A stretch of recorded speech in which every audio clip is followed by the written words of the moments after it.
Today I'd like to document the process of renovating, titivating, preserving these two features here. What they are ash doors, and they're going to make a nice little circular history story as I talk you through it while I work. I've obviously got permission from the building owner, the owner of the property, to do this, and I'll show you how it goes, what they look like in the end, and we'll talk about them as we go. In my very first video, the first one I ever uploaded, I actually called these night soil hatches, but they're not that, they are ash doors, and I'll explain their role in the social history of the town in a subsequent video, because it's quite complicated actually. But in this video here I'll just concentrate on the renovation and talking about how they make a nice little circular local history story to this actual locale. As it happened, I'd previously made a start on the other one a few months ago, and I found the best tools, scraper, sort of like a broken hacksaw blade, a little detail electrical screwdriver, and obviously a wire brush.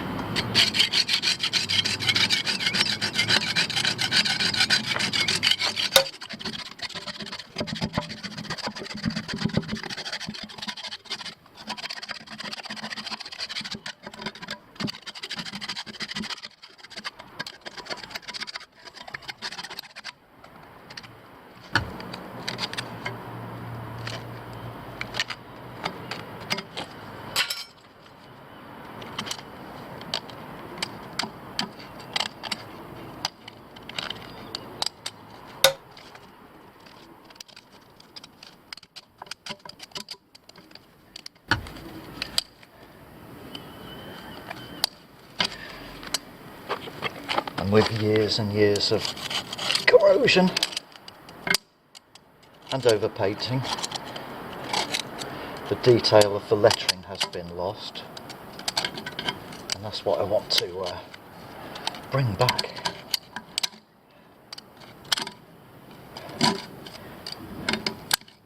And just generally show that these things can be cared for to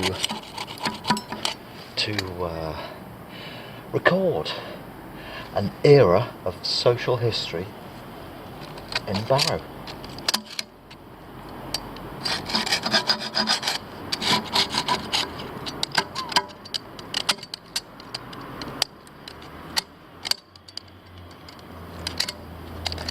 Now, why do I say it's a nice little circular history story? Well, it's because as you see this emerging text, it says Briggs. Briggs was an iron foundry, or iron and brass foundry actually, and as you might imagine, that foundry was on a street called Foundry Street.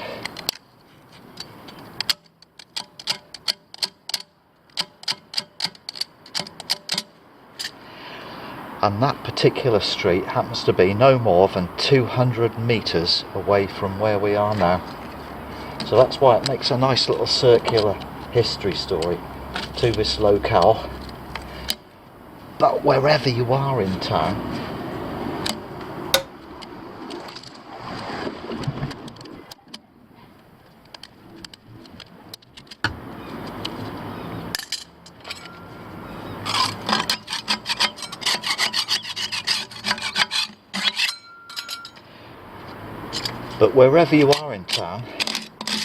and there's loads of these all over in the sort of Victorian streets, you know, the terrace streets, wherever you are in town, these are nevertheless local made hardware made in a Barrow Foundry, more than likely made from Barrow Ironworks pigs, resmelted in the cupola, the foundry, and those Barrow made pigs will more than likely have been made from local hematite iron ore itself, mined at Lindell, Pennington, Park, Roanhead. And so it makes sense to keep these, doesn't it, and respect them, because they embody so much of our local history and industrial history with the iron mining and the iron smelting. And that's why I think these things should be venerated and titivated, as we'll do here today, and respected. Now, the actual purpose of what these are, I'll go into more depth in a separate video. Just like I said, it can get a bit complicated with several things going on at once. But we'll just concentrate on the preservation, the titivation today, in the hope, I suppose, that it might encourage others to treat these things with similar respect. You know, often you see they've been ripped out of the back wall of a property and bricked up, you know, the whole bricked up. But they're interesting, that's what I'm saying. There's a case for keeping these. They stand testament to a certain era of social development. I'd just like to draw your attention, if I may, to this lettering before I've gone to town on it properly, and I'll bring you back when I've done some more work, and you'll see what a difference it makes. Even the detail of these hinge straps. You just watch what happens. It's good. So you'll be quite surprised actually with the patient delineation of detail with something quite hard, like I said, a carbon steel hacksaw blade in this case, and just careful teasing out of all the features.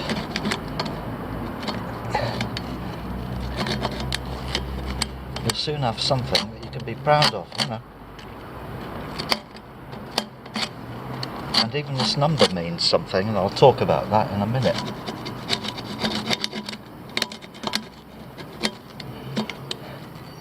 You know, believe it or not, we can actually date this from that number. Amazing. Once we can read what it is.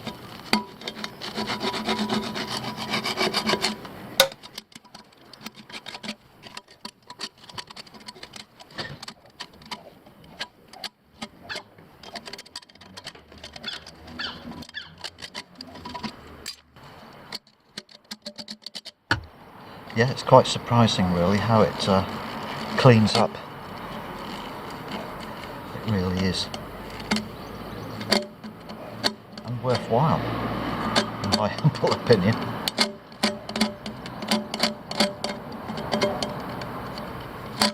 So we can get back to full legibility of how it was, how it meant to be.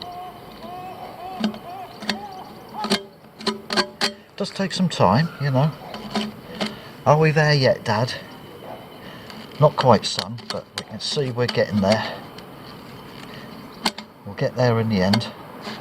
Just perseverance. Alright, Dad. Alright, Dad. You know.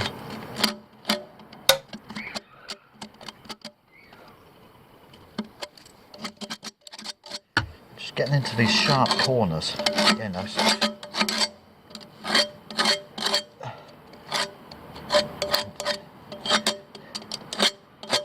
Into its proper hard and sharp pattern detail as made in the foundry and impressed in the sand. Look at that.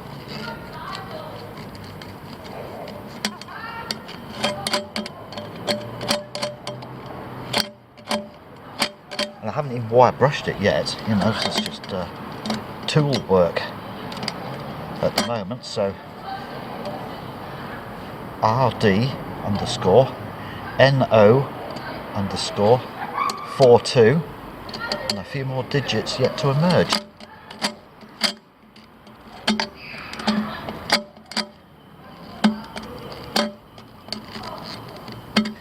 But it's coming on, isn't it?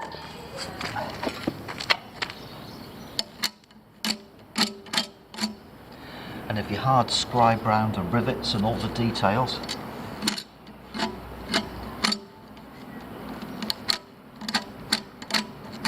just makes it look even more striking and fresh.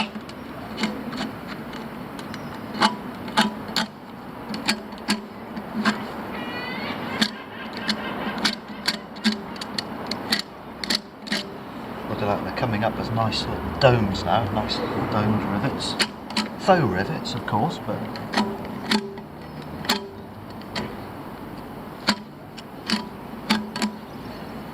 it's part of the eloquence of the founder's art and the pattern maker's art. We don't want to lose that, do we? And pay respect to that guy who made such an elegant mould with these little details. That guy, a Barrow craftsman, working at Briggs Foundry, Barrow and Furness.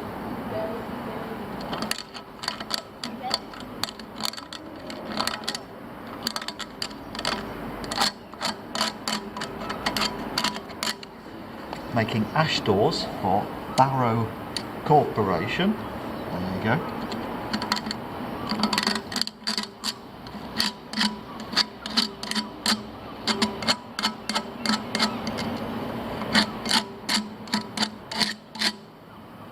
With a number that's revealing itself nicely.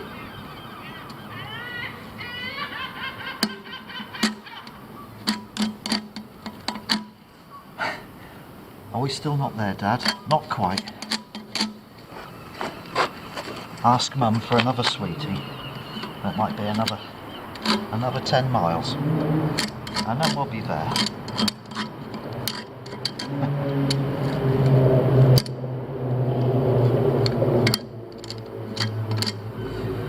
RD number 42. Still a little indistinct, that one.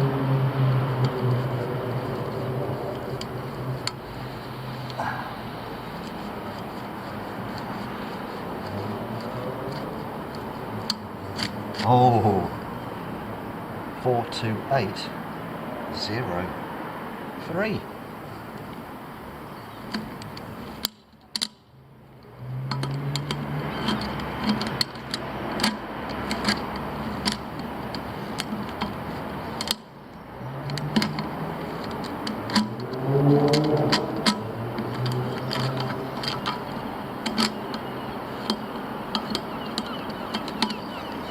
So yeah, this is just a broken hacksaw blade holder, and it's good and crisp for getting into little detailed areas, just to filch out the paint and the crud and the corrosion that's accumulated over, let me think,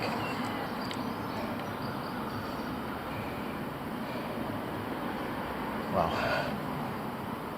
I can't recall offhand when this building was constructed, but let's say it's 110 years, just off the top of my head.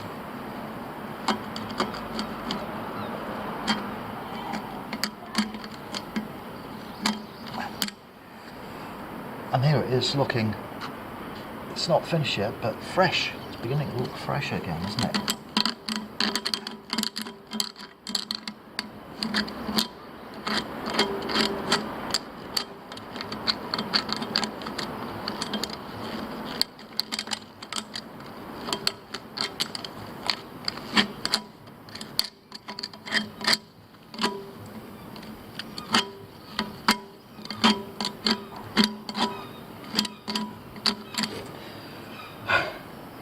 start of this video you might have thought, what a nutter, but now you might be beginning to feel that, oh, maybe it was worthwhile doing, you know, maybe worthwhile,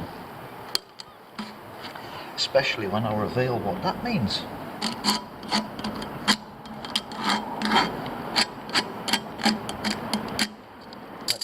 Let's treat ourselves now, after all this time, to a little bit of wire brushing. Oh, look at that! Look at that!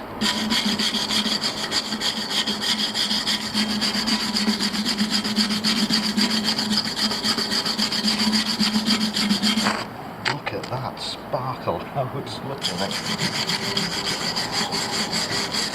Needs a bit more work there.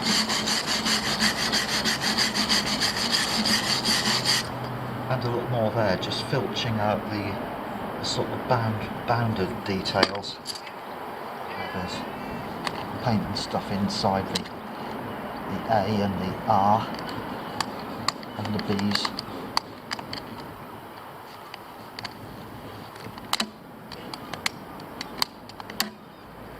On this S, a bit finicky.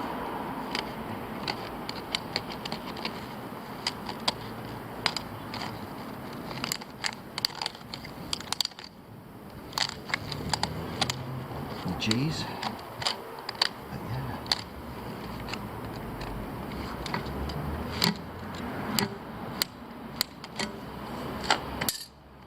But she's coming on, isn't she? And I'll just draw your attention to this before I erase this detail. Do you see there's a hint of green there? Hint of green. And it's what I found on the other one as well when I did that. Hints of green, that's important for later, and you'll see why. Crisp delineation of detail is of course the key to a good job, but whilst doing this, look at that, you see that little element of green, and again there's an interpretation of green there. It's on my line shadow. Awkward shadow there. Green, and you find these things once you're getting into it. Another bit of green there, you know, base, right down to the base layer. That's important because I want to replicate what they were like when they came from the foundry, or at least what I think they did. And I'll provide more evidence for this, of course, but there's green there, green there. I've done countless surveys on this, on numerous examples. This is the other one. You see the hint of green? See the hint of green? See the hint of green, the hint of green. And here, you know, hint of green. Sure, it's faded over the years, you know, 100 years or more. It's faded, it's sun bleached, but there's green. Green. Hints of green. Do you see that? Hints of green. Hints of green.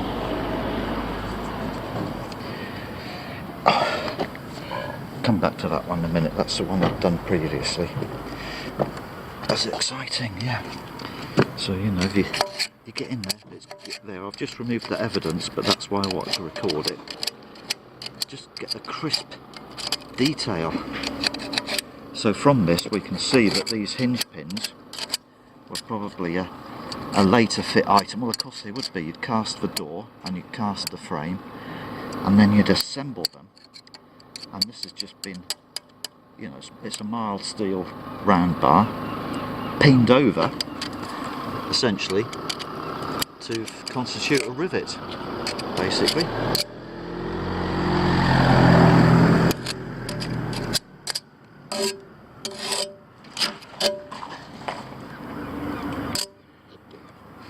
Again, that's a little detail that you wouldn't necessarily discern unless you went to the far end of assiduous preparation. There's another way of saying that. And getting back to the detail of it.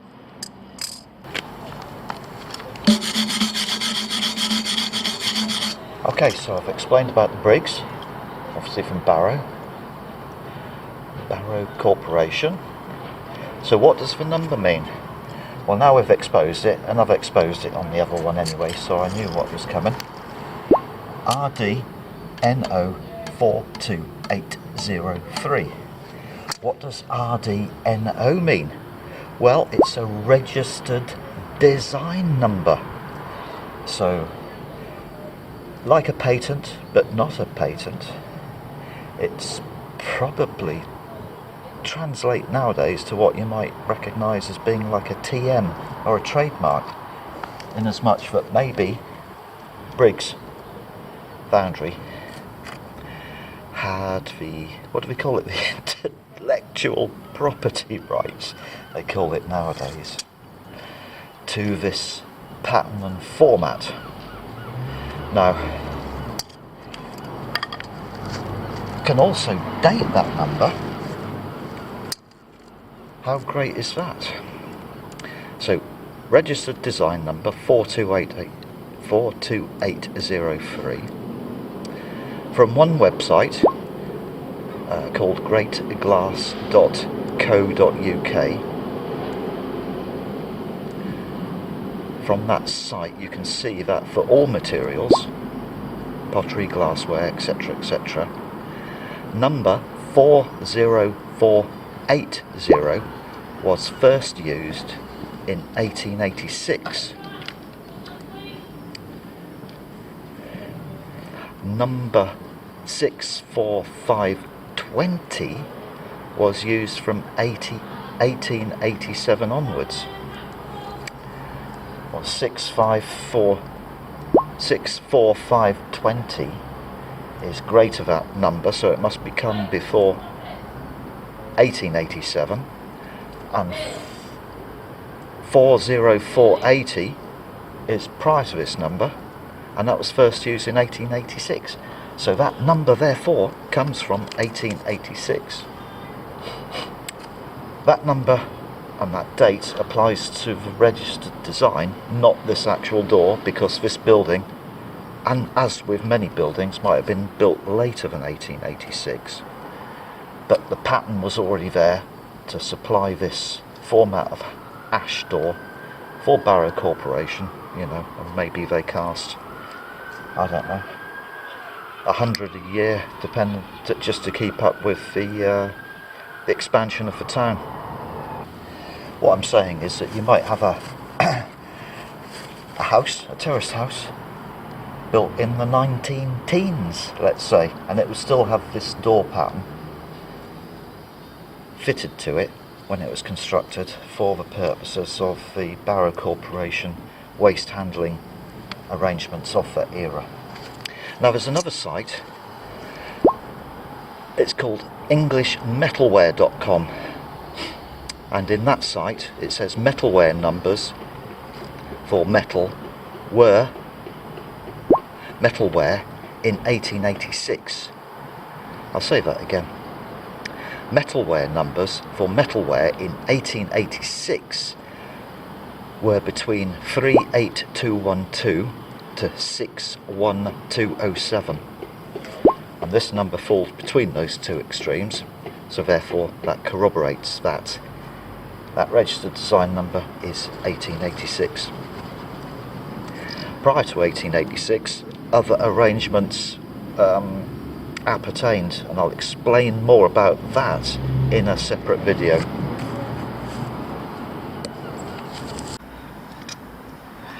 I've just exposed a fascinating detail, a detail which wasn't evident on the other door adjacent, and it's this. Again, when you clean it up to a certain level of detail, you can see that there's an imprint or a replication of what appears to be a wood screw head.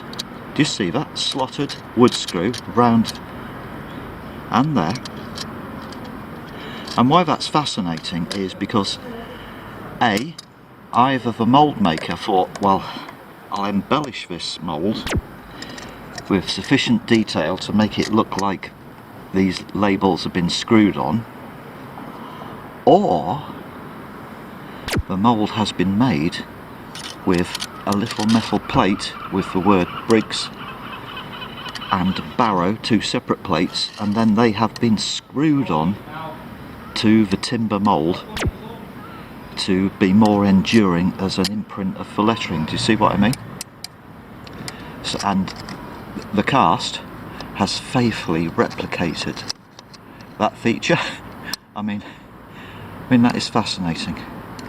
But you must also understand that when I say fascinating, that gives you an idea, doesn't it, of how many friends I have. You know, but to me that's just spot on. That's beautiful. Yeah, it's not there on the other one. Yeah, I'll show you. I haven't wire brushed the other one back up to where it was before yet, but you can see it's not. So either the letters in this case were stuck onto the mould somehow with little pins, or they made a better job of recessing that letter block into the form of the pattern and sort of what should we say, oh, there's a little detail there, isn't there? But you know, you can imagine them chasing out with a chisel a little recess to set that letter block in, and then smearing round the gaps and joints with putty so it presents like a uniform mould form. What do you reckon? Yeah. Well, this is it all burnished up with a wire brush, and it's looking pretty good, isn't it? You know, I think we're pretty close to being there, you know.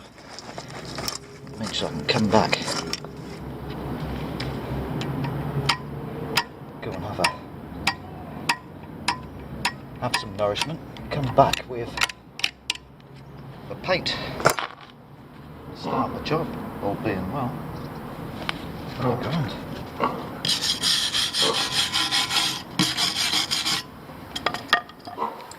That's a dog. That's a dog. A bull terrier snorting and grunting. Just thought I'd point that out.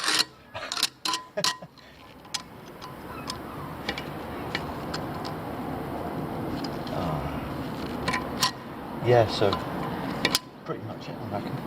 And I can't emphasise enough that this hacksaw blade is really good for getting into that sort of sharp relief detail, just to define these features, the lettering, you know, and the edges and the rivets, because these dome rivets are beautiful, aren't they? Well, you know, they're faux rivets, but they just look like that's been, you know, assembled as a fabrication or a riveted structure, doesn't it? It's bloody brilliant, it really is.